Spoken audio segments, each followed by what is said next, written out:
Пативко, снимаме! По 40 дена снимање падна последната клапа на трето полувреме. Пред музеот на Холокаустот еврејката Ребека, која се вратила од Израел, на својата внука почнува да ја раскажува својата трогателна приказна. Овој филм не е само за судбината на евреите. Овој филм делумно го опфаќа Холокаустот на македонските евреи. Во добар дел збори и за почетоците на македонскиот фудбал.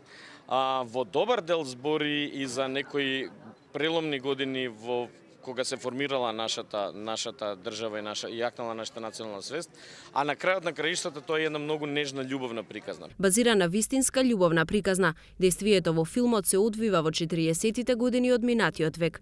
Режисерот Митревски со идејата живеел 10 години, а ја добил од денес 92 годишната еврејка Нета Коен, од која се откажало семејството бидејќи се влюбила во различен од неа.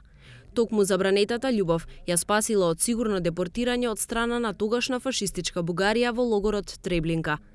Е човечка приказка, една голема љубов помеѓу мојот татко и мојата мајка, која среќно заврши. Благодарики на таа љубов, денеска јас и мојот брат постоиме. Бедија Беговска, која по долго време игра на филм, вели искуството и било особено интересно бидејќи игра лик кој е диаметрално различен од неа приватно, најпрво по возраста. Воодушевена е од средбата со Ребека, односно со Нета Коен.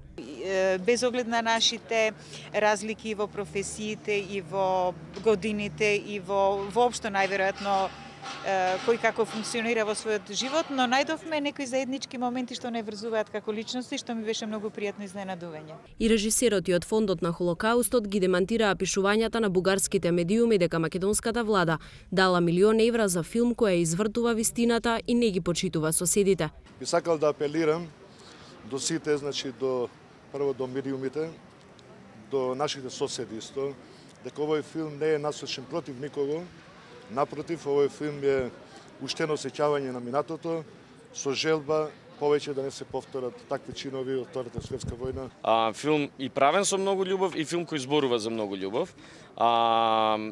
И освен тоа е филм кој зборува афирмативно за мојата земја. Филмот е македонско-чешка продукција, а вкупниот буџет изнесува 2.150.000 евра.